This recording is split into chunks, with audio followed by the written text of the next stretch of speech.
Thank you very much. So this evening we're going to share with you the results of this week. But it's very, very intentional that this says work in progress. We are not done. We will be back. We will be talking about this more as the progress goes on. And you can expect to have a continuing conversation with us about this project until we get to the bitter end and are representing it in front of the town board. I am going to share some slides with you this evening, and I'm going to apologize. My clicker is coming in from out in the parking lot, so I'll start over here. We're going to talk a little bit in this show about the background of this project, make sure everybody's oriented to what we're up to. Most of you have been engaged this week, so I'm not terribly worried that you need to get up to speed on that, so I'll do that fairly quickly. Talk a little bit about our town-wide experience and how that might be wrapped up, how we might finish thinking about the commercial centers town-wide. I'm going to share with you a little bit of information about the market trends for those of you who listened to the Lunch and Learn the other day with David Verzel. It's his same material, but a foreshortened version of that show. And then I'm going to explain a little bit about what we did all week long this week, talking a little bit about the pilot centers themselves and what we discovered from testing some of our concepts there. We'll close at the end with some next steps so you'll know what's going on after this. Just as a reminder, the goals of this project include to create an update to the comprehensive plan with regard to the commercial land and the mixed-use activity centers in town. So a number of you have seen the map, the 57 centers throughout the community. We're intending to help the community set a clearer vision of what those centers should be in the future. And in doing that, then provide a vision that can inform the zoning so that our zoning process does no longer have to be quite so adversarial. So following on the comprehensive plan amendment is a piece that will include on the update to the zoning. We'll then be proposing how the new zoning might be applied throughout the community. Give me just a moment.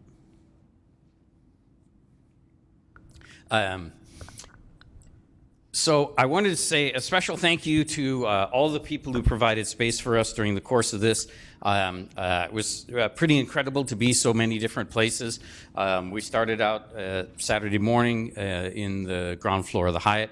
I know that there's some consternation over that, but we at least did get out a little bit. When we did the centers, they included being out at the Riverside Men's Shop at Northtown. The Audubon Association gave us space there in the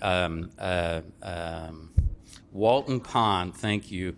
The Walton Pond Center there. Main Transit Fire Hall, the Harlem Road Community Center was our home for the week. And of course, we have to say thank you to all the residents and the homeowners associations and other people who came and got engaged in the project. The IDA was also a welcome participant this week.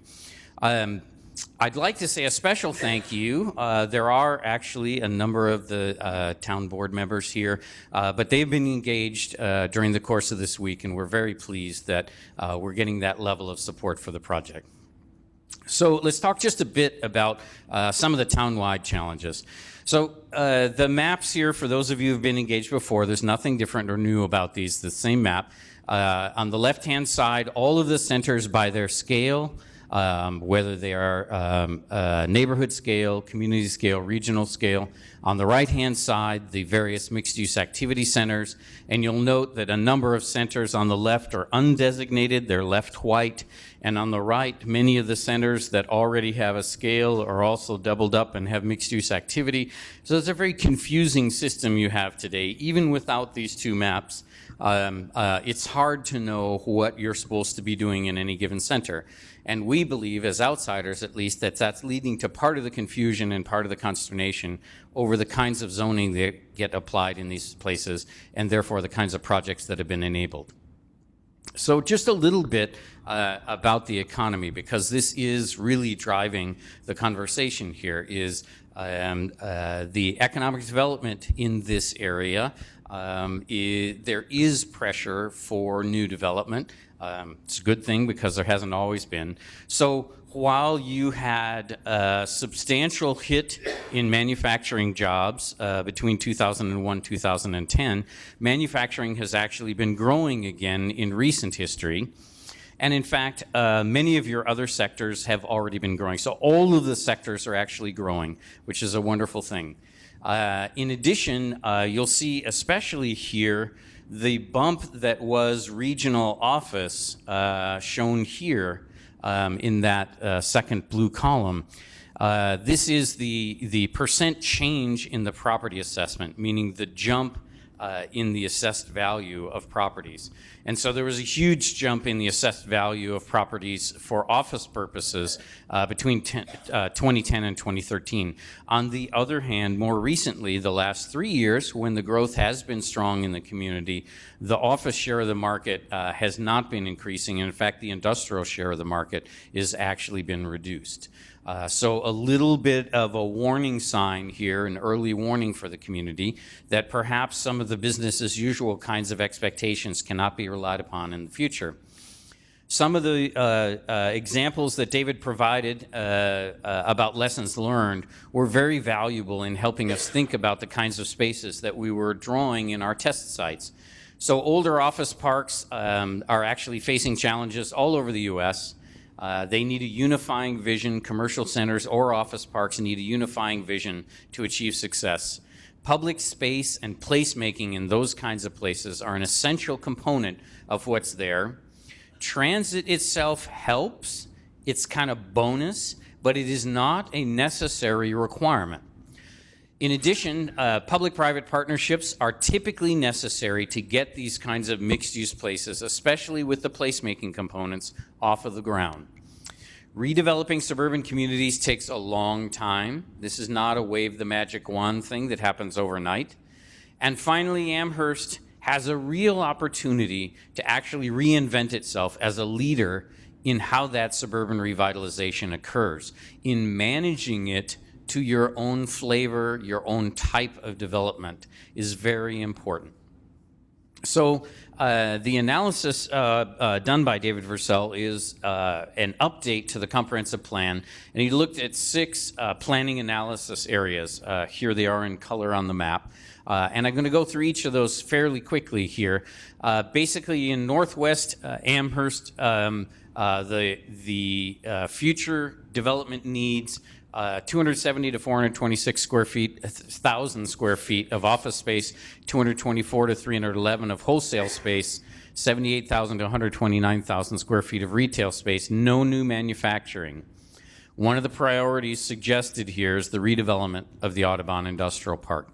Needs a rethink in line with some of the statements that were made earlier. Planning Analysis Area 2 in the northeast, up on the northern part of the town. The net demand for commercial space is up to 70,000 square feet. That's pretty modest. One big grocery store would take it all, and that's 25 years worth of demand. So 45 to 70,000 square feet of retail space, no net gain in manufacturing, wholesale, or office space. New development will simply replace obsolete buildings in that area.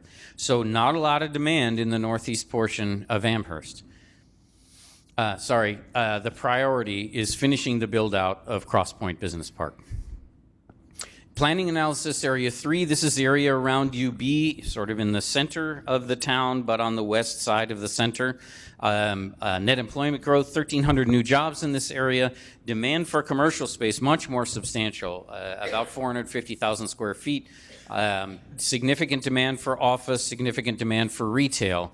No new manufacturing or wholesale. The focus here is the edges of the UB campus. What a surprise. Including, however, redevelopment of the Audubon Office Park and a number of the older retail centers in the area. Those are a target for the next 25 years. In Planning Area 4, also in the middle of the town but on the eastern end, net employment growth is not expected to change. Now, this is sort of an important note that all you're doing is shuffling the jobs around in this sector, right? Net demand for commercial space, 64 to 122,000 square feet. New development needs really only include the retail space, no new manufacturing, wholesale, or office space. The priority is small-scale retail development in this segment of the town. Planning Area 5, this is from UB South, basically from the other side of the 290 down to the town line. And here you can see very substantial change. 6,600 to 10,400 jobs over the next 25 years. These are added. 2.1 to 3.2 million square feet of commercial space demanded. This does not mean we need to meet the demand in this planning area, but that is the anticipated demand here. Very substantial demand for retail space, and actually some demand for office and wholesale space, and a little bit of demand for manufacturing space. So redevelopment of business parks and retail centers, infill development along the commercial corridors. This is a substantial growth area in terms of its demand. The final planning analysis area is the southeastern portion of the town. Again, fairly substantial demand for commercial space, a fair number of jobs, wholesale space, retail space, office space, no new manufacturing space. The priority here is additional wholesale and light industrial space along Worley and redevelopment of the commercial sites along Main and the other major corridors. So again, the majority of the activity, based on the trends, the majority of the demand is in the southern portion of the town in these two east and west planning areas. So that's David's study. It is not available right this minute, but hopefully within the next 2 or 3 weeks, it'll be released and everybody will be able to look at all of the numbers behind this and get a sense of what he's really saying. But I think there's an important point to consider when we talk about what the zoning might be, because clearly there's demand for things, especially in the southern portion of the town. So just a little bit about the Charrette Week. And I got to give a shout out, I guess, to everybody who came on last Saturday morning. The Charrette team that we brought includes Lee Jones on the left, and in the back row there, Colin Scarf, my business partner, Kevin Howard, our associate, myself, JJ Zanetta, our architectural illustration expert, and in the front row, Keith Covington. We're all here tonight, and we're all going to be available after this presentation so you can talk about the specific project areas. The Charrette Studio was held at the Harlem Road Community Center. I can't quite imagine a more delightful space to spend time in. It's a stunningly beautiful building. We're glad the town hung on to it. We had about 40 plus people that were not staff or the design team at the hands-on workshop. We've had 30 plus people drop in and out of the Charrette Studio during the course of the week. We had a little over 20 people at the Lunch and Learn, 30 plus people at the combination of all of the open houses, and we haven't done the count for tonight yet, but we'll add that on to the slides as we go along. One important point is there's been an awful lot of online activity associated with this project, and because many of the folks who live in town and some of your consultant team are a little older, actually a lot of that activity has been on Facebook. We have actually reached almost 18,000 people and had 1,600 post engagements, a very substantial amount of back and forth going on. The most successful things, the Charrette video and the AM Buffalo video. Now we hope after this week that we'll be able to make some video out of the activities that have happened this week so that people can continue to follow along. The website itself has had a fair number of visits. People are visiting on average 3 pages per visit and spending about 3 minutes on the site. And while that doesn't sound very long, if you think about your level of patience and your number of clicks, it's actually a pretty decent number. So here we are. We're at the work in progress presentation, the final presentation of the Charrette Week. And just to share with you a little bit about what we've been doing this week, for those of you who have not caught up with us. On Friday, we got the team here and we toured the town. We got to each of the centers. We were fascinated to actually get out on the ground and see some of the things. On Saturday, we held the hands-on workshop. And many of you were there, as you'll see in these pictures. In addition, at the end of the hands-on workshop, when the breakout sessions were done, people reported back their big ideas and pointed us out where those ideas occurred. So some of the things that we heard from the public on Saturday morning that we've tried to pay attention to in designing some things that fit into each of these 6 test sites. In Northtown, the note that it needs more green space, needs its roads reconnected, and that height transitions will be very important to the neighborhood surrounding there. In Snyder and Eggertsville, the need to maintain a traditional neighborhood height, the need to deal with the traffic flow through the area, requiring buildings to be pulled up to the street rather than set back, the ability to create rear buffers where projects abut neighborhoods, the possibility of lowering parking requirements since this is a neighborhood node and it actually involves a fair amount of walking from the adjacent neighborhood, and the need to improve the quality of design in that node. West of the village, a lot of discussion of improving the placemaking abilities of those sites, adding public art and landscaping, the need to balance economic development and quality of life there, because there is lots of demand there, and it's not just, being a town is not just all about economic development. The need to improve the transitions to the residential area. I actually liked this phrase and included it: walkable, bikeable, parkable, right? Have to be able to find and park in a place as well. On Transit Road, the desire to see no more commercial intrusion, no creep of that line back into the neighborhood, improving that back edge where it butts the residential, and preserving the residential character of the neighborhoods back behind by not upzoning them.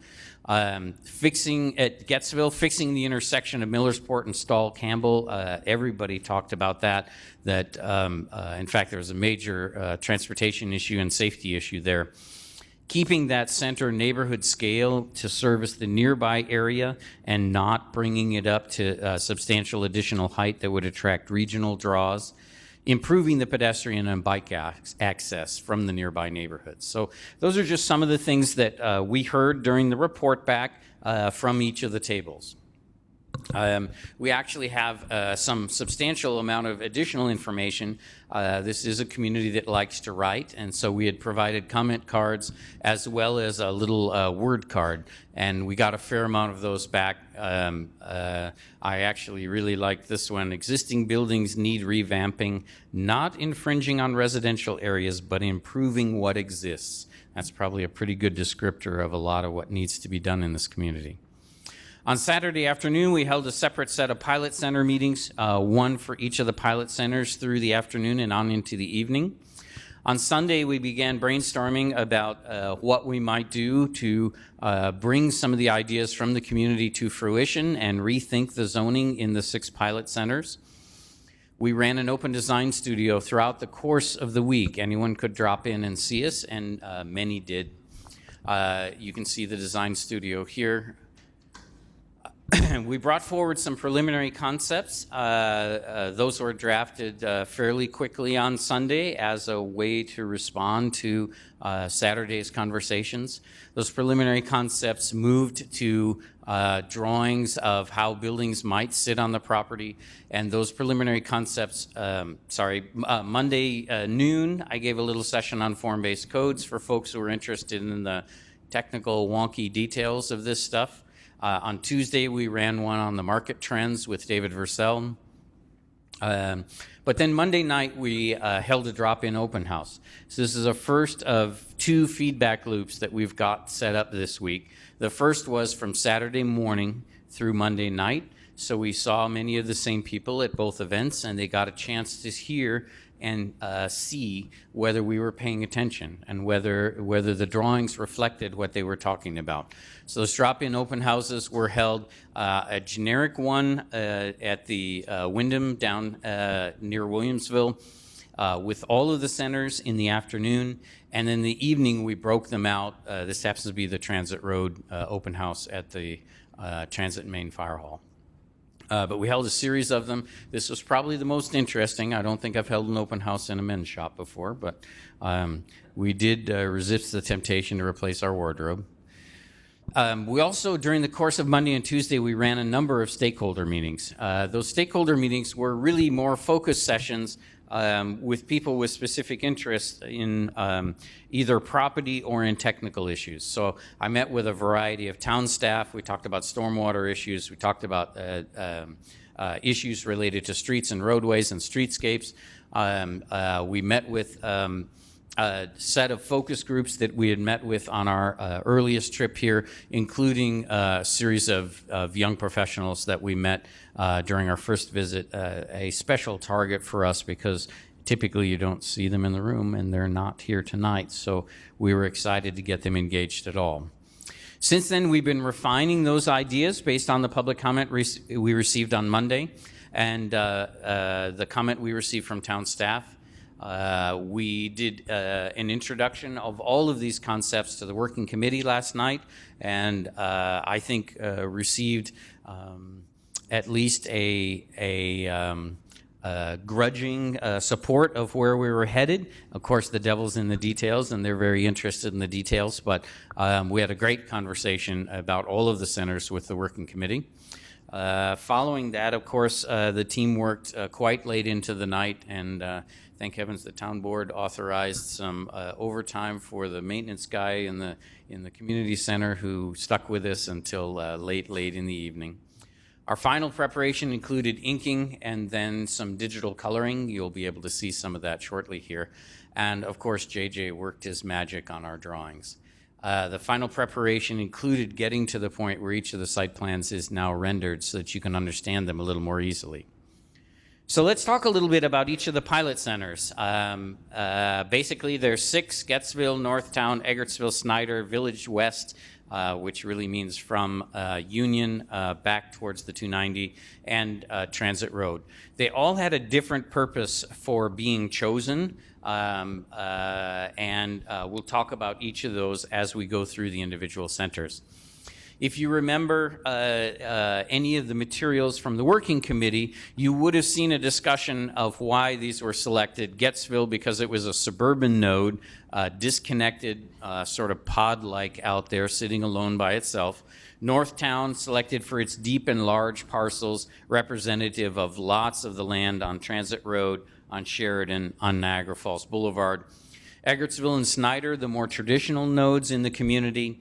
The Williamsville Edge being a particularly a piece of particular interest based on the question of what is the appropriate height as you approach the village. And Transit Road for its very shallow corridor parcels, again, a condition that exists in lots of other places. So let's talk about these a little bit. So let's start with Snyder. There's an image of Snyder today. This was the boundary of the commercial zoning that we used to look at this pilot center. And you'll remember the tracing sheets from Monday night. If you came to the open house, these are the same things, simply rendered digitally here, but a description of the future form and character. And here first we're talking really about land use. And so that darkest red that you see on the majority of parcels there, we've described as traditional mixed use. It's what's there now. It's what should be there again in the future. We've used office mixed use to the eastern edge there, where many of those spaces are offices. There is one restaurant embedded in there. But we believe that shrinking the amount of retail that exists in that core will actually strengthen that core. There's community facilities properties, the library, and the church at the very edge of that. We have also shown the little gas station right there at Main and Harlem as something we called Village Motor Services, something that is still motor services, it's auto-oriented, but it is existing in a village setting, and we'll show you what that means in a little bit. So here are the heights that were discussed among our team. I know that a lot of conversation has been held about whether 3 stories is too tall, but in fact, in doing our design work, we think that 3 stories fit successfully on many of these sites, and we'll show that to you in just a moment. So part of thinking about this is also thinking about what's happening on the property along the street. This is the most important idea in most new approaches to zoning codes. And so here we're talking about something that we've described as a frontage.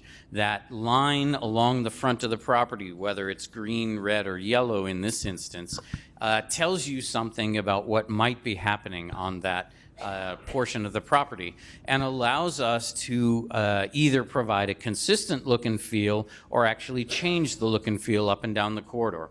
So in this case, we have something we're calling the village frontage in the red there, a residential frontage as you reach back into the parcels that face residential across the street, up those side streets, and a green frontage at the edges. If you think about it, there is actually a green frontage, although not designated here, to the west as well, both where the housing is on the Damon College site and to the south where the multifamily building and the former Y, now owned by the college, is. So there's actually a green approach on both sides today, and then the more concentrated component of the village itself in the center. So here's what those frontages might actually look like. These are just drawings on the top to kind of give you a sense. They don't have a dimension yet. We're not absolutely certain what these rules might be.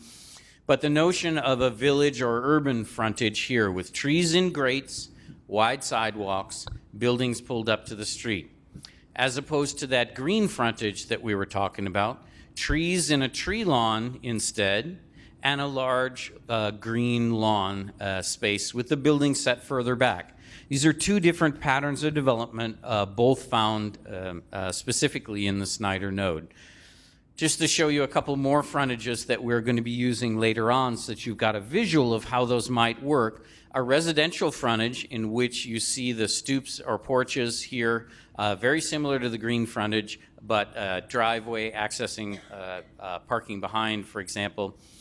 And then the suburban or village transition areas in which we still might retain an auto-oriented look and feel. And so therefore we might allow a maximum of a set of drive aisles and 2 rows of parking between the building and the street. But again, planting the street trees, nice wide sidewalk out at the street. So that's a set of frontages that could be used as part of the new zoning to customize what's going on any given property. So here's one of the scenarios that we had prepared, and on Monday night you guys saw these without the color on the buildings or just with marker color. But basically here you're seeing that mixed use color. The black buildings are retention of existing buildings. The colored buildings are new buildings shown here. One of the key differences between this scenario and the next one I'll show you focuses on how Harlem Road gets handled. So a number of people suggested when going north and south along Harlem Road, the feeling there is not like the Main Street feel. The Main Street feel is buildings up to the street edge based on some of your existing buildings. A much more stronger village kind of a feeling. Whereas going up and down Harlem Road, maybe the feeling should continue to be a little bit more gracious with the buildings set a little further back. So that's what you're seeing in this scenario, is this set of buildings is a little bit further back. And in fact, the second scenario pulls all those buildings up to the street as though we were suggesting that we were going to be village-like throughout. And I apologize, we're not going to take any questions during the presentation, so hold that thought. We're going to have a specific place where you can look at these in detail right after the show. We'll put up a board and we'll talk as long as you'd like about them. So in this scenario, what we're talking about is pulling the buildings up closer to the street as though it were that Main Street frontage, right? The buildings up to that edge and a harder edge along there. And we do that simply by changing that frontage. That's what the zoning could do to change the feel of that portion of the corridor. So just showing you how this tool might be used to customize something in a specific scenario. So this is an existing view of the area today. And we wanted to share with you what that design that you just saw might look like in the future. And so here we're showing, this is the Y property that the Damon College owns now. This is Damon's housing. And so you're seeing right here 2 stories with a step back to 3, transitioning to a full 3 stories. You're seeing a combination of the flat roof buildings, principally where that village feel is, and up the sides where we're setting back a little further, you're also seeing pitched roofs and a 2.5-story height. It's actually 3 because there's a habitable floor in that roof form, but because of the pitched roof form, it looks like a more village-like smaller structure. So you're seeing the same thing tapering off back at the other end with the step back again. In addition, you're seeing a replacement of the gas station in a slightly more village-like manner that might look like this. It's in the industry, it's called gas backwards. Pulling the convenience store to the street to hold that corner and make it a more walkable site, and actually bringing the gas pumps back around the back side of the building. So if the site were ever renovated, the zoning rules would require the redevelopment in this fashion. Not the elimination of the motor services, but the rethinking of it so that when it came back, it was more in keeping with the village character of Snyder. Let's talk a little bit about Eggertsville. In Eggertsville, we did not do the entire center area. Those of you who were here on Saturday or on Monday remember that we mostly looked at this building, the former hangarers that's now the Key Bank building. This is sort of an amazing result of an old town board decision that allowed a building of almost 150,000 square feet to be embedded in a tiny little village center. It's in its time, it was probably the Hyatt Place or the Wyndham of its time, right?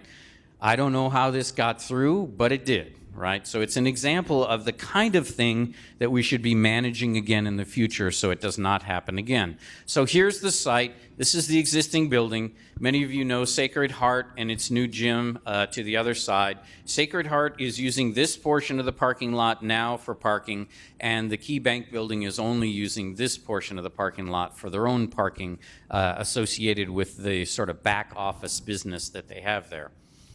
So we have proposed in the future, one of the key things is that there is a need for a transition on the back of this property. The depth of these parcels is far too deep in terms of commercial to be in that neighborhood setting. And so we're showing here a townhouse portion of the site, and because the adjacent school has gone multifamily, also a multifamily portion of the site adjacent to that. Then we're showing the mixed use again on the remainder of the site, but not as deep as before. And finally, we're showing that village frontage, that harder edge of trees and grates and a wide sidewalk across the front of that property, which is pretty much what it is today. Height in stories, we're showing only 3 stories on that entire site, whether it is the townhouses, the multifamily, or the mixed use. And this is what it might look like if we retained the existing building, and we would have to move Sacred Heart's parking elsewhere. They would have to find their own kind of opportunity elsewhere to accommodate their parking. But we could actually do the residential component right now just by carving out that piece in the back of the parking lot and still park the remainder of the bank building. There are 315 parking spaces remaining in this diagram. And so what you're seeing here is use of that back alley to access garages, and these are towns that actually face onto this green space in the center. These garages are actually along the back of the parking lot and are accessed from the commercial parking lot. These ones face each other across this small street. So what you're seeing, these ones face this street. These ones face the green. The garages face each other on that little street and here on this little alley. So this is a set of townhouses that could be built on that site and add value to that site that might actually help, for example, support renovation or something else, improvement to the drainage, other kinds of things that site might need in the future. That's our first scenario. We're also showing a second scenario in which we're pulling down that bank building. In this scenario, we have actually shortened up the townhouse a little bit, but that concept is still intact to protect the neighborhood back behind. We have 2 little multifamily buildings along the side where the school is, which is turning multifamily now anyway.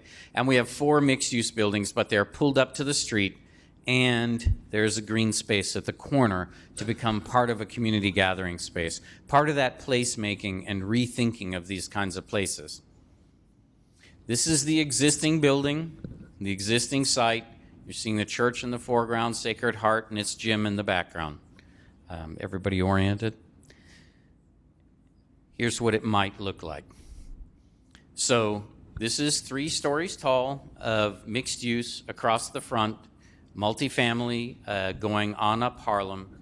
You'll see the townhouses and their green court back in the back. A much more village scale response to that site, breaking the buildings up into multiple buildings, providing an open space for the community, a gathering space, and in general doing a better job of fitting in with the scale of Eggertsville. West of the village, this is one of the more challenging portions of the town, as everyone knows.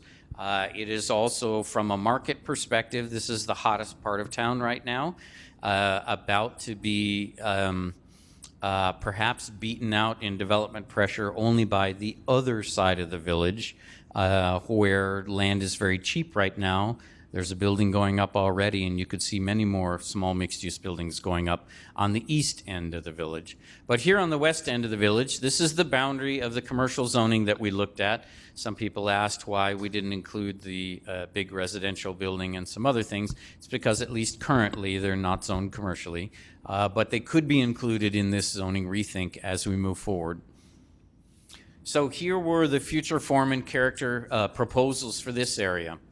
One of the key things is, in our minds, we agree with the citizens that the front edge along Main Street should never have exceeded 3 stories. It should never have exceeded 3 stories. Now it has. This is the Wyndham right here at North Forest. We are showing motor services for the small gas station out on the west end. We are not showing motor services here when you get further embedded into the village. So this gas station, which is very successful and I believe people find convenient, does not make sense in the long-term pattern for this area. What you're seeing here in the red, again, is a very urban kind of a frontage, trees in grates, etc., up to Forest Road. Because in our minds, what we are encountering here in terms of transitioning to the village is the village came to you already when you approved this building. So we've got to move in to the point where these blocks are accommodating that kind of development. But we have drawn the line in the sand, if you will, at North Forest Road. And to the west there is the village transition frontage. And I'll get a chance to show you what those might look like. But think of it very much like, for example, the Chico's area there right now, with the building set a little further back, a modest amount of parking between the building and the street. So here's a concept for how some of that might develop. I guess the most important part to us in respecting these sites is getting a chance to be able to bring the greenway through the site. So you're seeing that here along the former train line. You're seeing access to that. Pulling buildings up towards the street, the most urban of them on the eastern end, these ones set a little further back from the street. Tapering those intensities off as you go back towards the neighborhoods. If you look back at this original drawing, again, there's 2 colors showing here. This piece is office mixed use, as are these. The retail component is centered on the top site and along the face and on the Walker site, and is not including every single block back there. So what you're seeing here is another scenario for the area in which perhaps some of the more modest things remained and some of that office development was still here. Let me just flip between these two so you can see the change. Forest is here. North Forest is adjacent to the Wyndham here. And this is Union. Does that help? This is Union today. This is Main Forest. This is the Walker Center site. This is where the tops is today. Okay, so the dark U that you see in the tops of the drawing, that dark U is where the tops is today. Okay, thank you. Sorry about that. And when you see a dark building, that is, these black buildings are existing buildings that are retained. So the first scenario is a more intense mixed-use scenario here. The second scenario is a modest addition to the Walker Center here. So the addition of some green space in the center to provide some of that placemaking that we've been talking about. And then the inclusion here of some smaller office space. Again, this is office off here on the eastern edge as well. So the second scenario is just a slight variation. It does show here the difference in what the frontage might do. Here is built to, right? And here is set further back with parking in the front. So here's the existing site today. This is what it looks like when you look right at the tops. Okay, so you're looking straight up the greenway at the tops. And here's what that site rendered in a new scenario might look like. Again, 3 stories, 2 to 3 stories at the street. The height pushed back into the parcel. Remember, this is a community park back behind the top site today. So this site does not sit immediately adjacent to single family. This is showing us replacing a small amount of single family that sits in the center of the district, but is only about a half a block's worth, and it probably in the long run will not remain. So you're seeing the form of these buildings. This is that setback with the ability to drive and park in the front, but you could imagine the buildings also being pulled up to the street. We've shown the greenway extension right on through the site, connecting up at whatever point to the trail that might exist to the north in the future. So yes, you're seeing 5 stories of height to the rear and 3 stories of height in the front. Let's talk just a little bit about Transit Road. Transit Road is one of the toughest of the sites because the sites were very, very shallow. So we took the portion here that was right at Worley. On the north, the commercial is zoned 1 block deep, meaning 2 parcels deep, right? So it's zoned to the back road back behind McKinley. On the lower portion, the zoning only extends for the first row of parcels. The back row abutting McKinley is still zoned for single-family residential. It's zoned R3 today. So what we wanted to do was look at both of those conditions and propose some solutions. And so here you'll see the southern portion is really all about creating the right pattern on the properties and creating the right transition along the rear, and I'll show you what that might look like in a moment. To the north, the challenge is what to do along a road face that has houses facing it. So what you're seeing right this moment is a suggestion that the pattern here, which is currently R4, not R3, would allow more attached product today and perhaps could be increased slightly to allow for multifamily that would face the back of the commercial and be a little bit more successful. The suburban frontage that we're showing along the front is, again, the opportunity to place the building a little bit back from the street, do some landscape planting in front of it. And I'll show you what that might look like. So here's the example, the half portion of the site down here, and here you're seeing the existing buildings retained, perhaps some additional single-family housing going back in. But the buildings now are set out closer to the street with this green edge along the front and foundation planting. By pulling the buildings out to the street, we can more successfully landscape this back piece and provide a better transition. Right now, those buildings are pasted right up against the back lot line, and all of the parking's in the front. This also has the potential to give us these cross accesses in between the buildings and be able to move traffic more successfully parcel to parcel in this area as it begins to redevelop.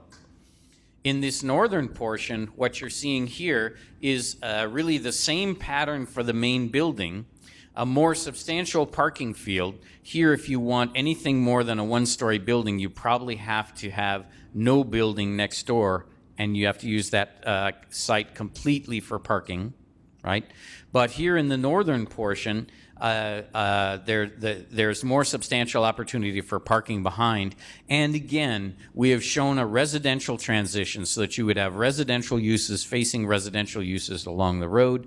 By using townhouses for this example, we get something that needs really the shortest amount of land that we can use back there, so we can still have those 2 rows of parking included in between. This is what that set of transitions might look like. So when you do a deep lot transition, we're suggesting it be at least 25 feet of land area, and that it get a very substantial planting pattern of both canopy trees and shrubs, and then large shrubs, which would be actually something evergreen, something more like holly, etc., which would become a full year-round barrier along the back there. If the homeowner wanted, they could certainly have a fence or wall on their own property, but right this moment, because of the depth of this transition, we're not suggesting that's necessary on the commercial property in this instance. However, when you move to the shallow lot, we have the commercial proprietor providing the wall, and again, those larger those medium-sized shrubs, 7 to 8 feet tall, that begin to provide the buffer. Then you're seeing this strip is much shallower than the strip in this other instance, because that's all the land area that you have on those shallow lots. So that's how those transitions might work here and in other conditions that had very shallow lots. So let's have a look at Gettsville. So Gettsville was fascinating to us because it really is an isolated piece out here. It's very badly connected to the surrounding neighborhood. It has actually some tough transportation challenges that really need to be resolved before the land use challenges can be resolved. Those of you that remember, we mostly looked at the area here along Millersport and Stall Road. If you go north here, this is Campbell. The extension of Stall becomes Campbell.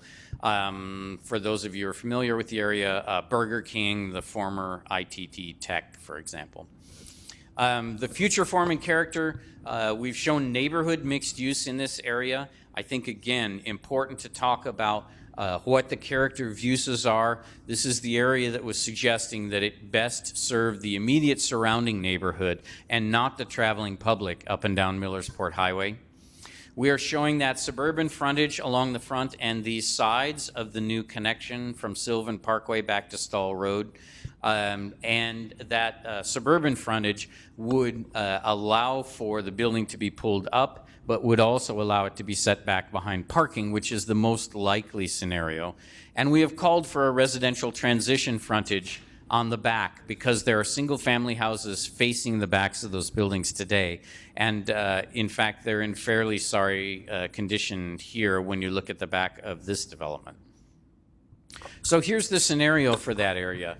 A couple of important things. Let me start with one about transportation. I suggested that we need to fix that first. And here you're seeing Stall Road coming up and then connecting back out at a 90-degree angle with Millersport. If we don't do that, you'll continue to have a lot of accidents and injuries at that intersection. We are also showing Campbell clipped off and coming back out at a 90-degree angle. So now if you want to move northbound, you would come up Stall, take a left, and go right onto Millersport and left again to get onto Campbell. Not as convenient as today, but much, much safer. We are also then showing a slip road here provided by putting the parking together and connecting those bays so that you could move between uses successfully without exiting out onto Millersport. And today, I think many people would admit, especially between 12 and 1, that northern center is completely, utterly packed and almost impossible to get into. It is underparked today. Gettsville being a suburban node, it needs to meet its full parking demand on site, because otherwise it goes back into the neighborhoods, and that's an inappropriate response. So when we looked at this triangular site with the existing shopping center, we did leave John and Mary's here, but we are showing a replacement for that strip center. It actually sits exactly where the center is today, but it actually has to be smaller in order to park itself. And then we are showing to the south the replacement of the ITT building there today. Here we're showing two-story office. We really can't get much beyond 2 stories if we want a large footprint like this. We are also showing a green space in that site. Part of this is about how are you going to buffer those things from the next door neighbors? And the simple answer is all of these houses that face the street would face either a landscape buffer, this green piece to the north, or residential development on the other side so that we could have like facing like. So again, we're showing some residential units back into the property on the commercial side in order to make for a deep lot transition to single family. So there's the existing site at Gettsville. You can see these awkward roadway configurations. Yes, there are some connections, but they're quite awkward up and down. And again, there's that very sharp pointed movement up through the north and lots of other turning movements happening all at the same time there. So what might that look like in the future? Here it is. You're seeing the slip road here along the front. You're seeing the replacement of that northern center at 1 story, 2-story office building, and then you're seeing both the landscape transition on the one hand and also a residential transition in support of making sure that the houses along Stall Road retain their value. Finally, let's have a little look at Northtown. Northtown was the most fun because, again, we could think about blowing it all up because what's there is not really very impressive today, especially since the much of the center has been emptied out. Now, there is the brand new Whole Foods going up, so there's new possibilities on this site. We're showing the existing center here. This is the former site plan before they cut the Whole Foods in, so that's the old building footprint there. So here we're showing some future form and character for that site. One of the key things is that Eggert Road coming up the back has got to remain a quieter road. It cannot be blown up into a big intense thing. Even if in the future transit were to come up Eggert Road, for example, the NFTA is considering that this is the appropriate place, they believe, to bring the subway back up from underground and take it on up Eggert and up Niagara Falls Boulevard and over Maple to the university, which would provide them a so-called one-seat ride for the UB students between the 2 campuses. This is a model that they're actively pursuing in their study that's happening right now, so you need to kind of keep an eye out for that NFTA study as well. So we are showing that regional mixed use on the majority of sites here, but as you go along Eggert Road, we're really saying it should be restricted to the node at Niagara Falls Boulevard, the one at Alberta, which is being cut back through as part of the Whole Foods development, and again, the one down at Bailey. And in between, we're showing residential mixed use right here and up here. There is no reason that we need all of this commercial activity, given all of the commercial activity that is on Niagara Falls Boulevard and on Sheridan Road.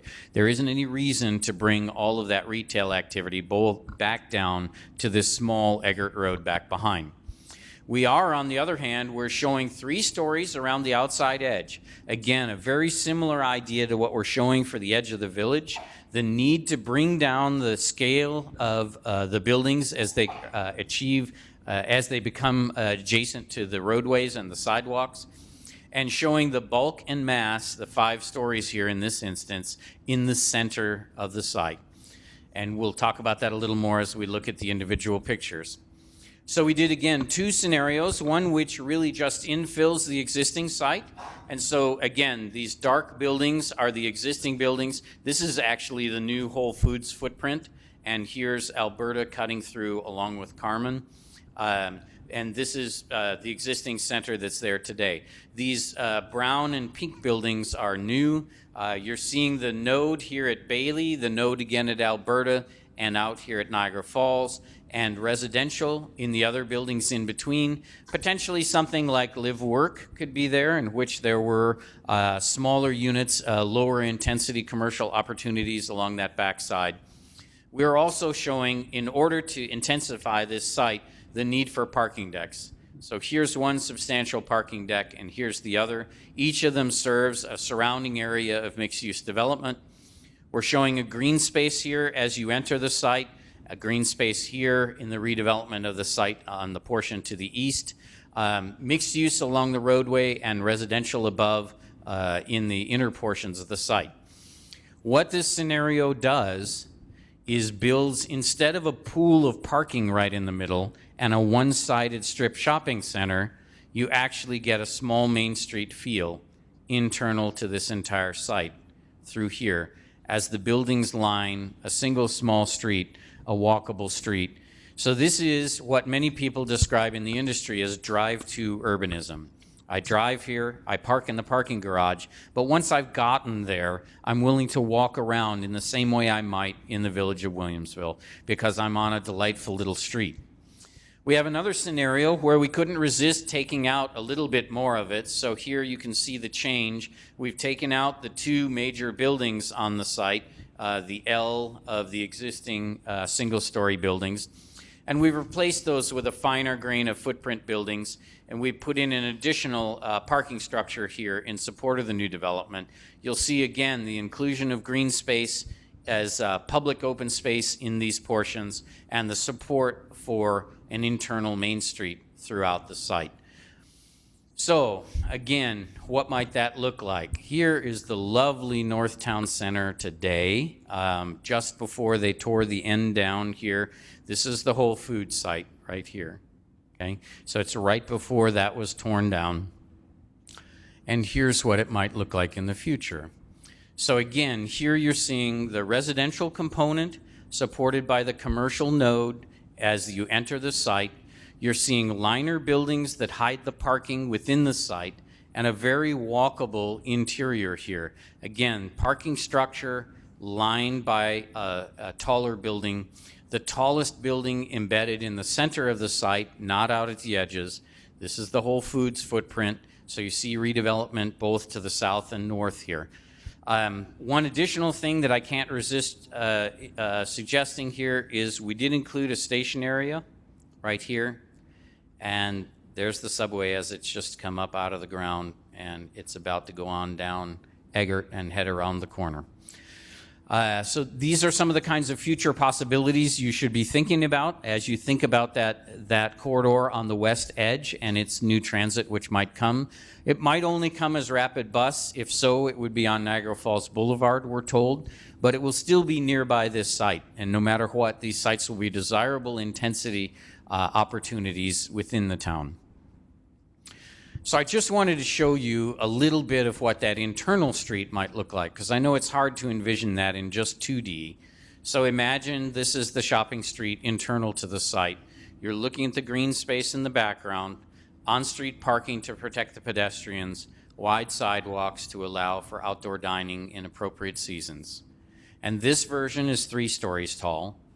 I want to show you a little something by showing it to you 5 stories tall, and making the suggestion that from my personal perspective, if those stories are stepped back a little bit, as they have been in this illustration, the difference between 3 and 5 is not terribly substantial to the person walking on the street, but it's very important to our ability to build structured parking and support transit. So we need to think about some of these sites and their intensity in regard to these 5-story opportunities in the center of the site. So a little bit of closing for this evening, and then we're going to put all of the diagrams up around the walls so you can have a closer look. They will be posted as quickly as possible after this, perhaps as soon as tomorrow. So the remaining work. The next step for our team is to provide a summary of this workshop. It will be an annotation of the show, so some of the things that I was saying are going to actually get placed on those drawings, and that annotated version will get posted back on the Imagine Amherst website as shortly as we can. It'll be a couple weeks, and that will be up. Technical assessment of the existing regulations. Now that we know where we're headed and what we're trying to do the existing regulations have any hope of getting us there? And I will tell you, having been involved with them in the past, the answer is probably no. So we're going to need new regulations and new zoning. So the steps here then are to prepare a plan amendment that suggests the character of each of the centers around the community, prepare some zoning technical amendments that the staff has been working on for years that have never gone anywhere, and prepare new zoning for the centers. So clarification and reformatting of the ordinance as part of that technical amendment process, and new zoning for these center areas as well. These concepts probably in the future need to be thought about for the office areas especially, and perhaps even for the industrial areas, given what you saw from David Versel's presentation. Finally, we'll bring that out to the public and talk about it again when we have an actual proposed text of zoning ordinance amendments and a map of how it would apply on real properties. It'll go through legal review, and then it will go through the typical town board adoption process.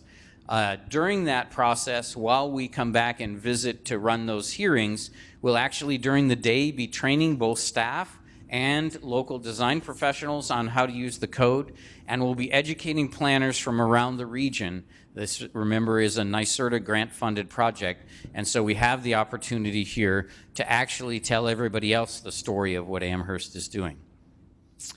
There are a couple of ways that you can stay in touch with what's happening on the project. First and foremost, in my mind, is actually the website. The website does allow comment online. There's a comment form on the Imagine Amherst site. In addition, we have Twitter and Facebook, which are a welcome place to receive comments as well. And we'll be posting periodically so that you know when documents have been posted to the web. What I would like you to do tonight, if you would be so kind, is to provide us a copy of an exit survey. The exit surveys are here on the table. We'd love you to fill it out and let us know a few things. A couple of things are, ideas that we missed tonight. You have additional comments. Are there ideas we should be following up further, things we need to check into? We've also provided comment cards if you wanted to comment out about a specific center. We'll also have Post-its along with the drawing, so if you really want to comment right on a drawing, we can put a Post-it on there with a little note and provide that comment. And with that, I would simply like to say thank you very much for coming tonight. We hope to see you again in the near future.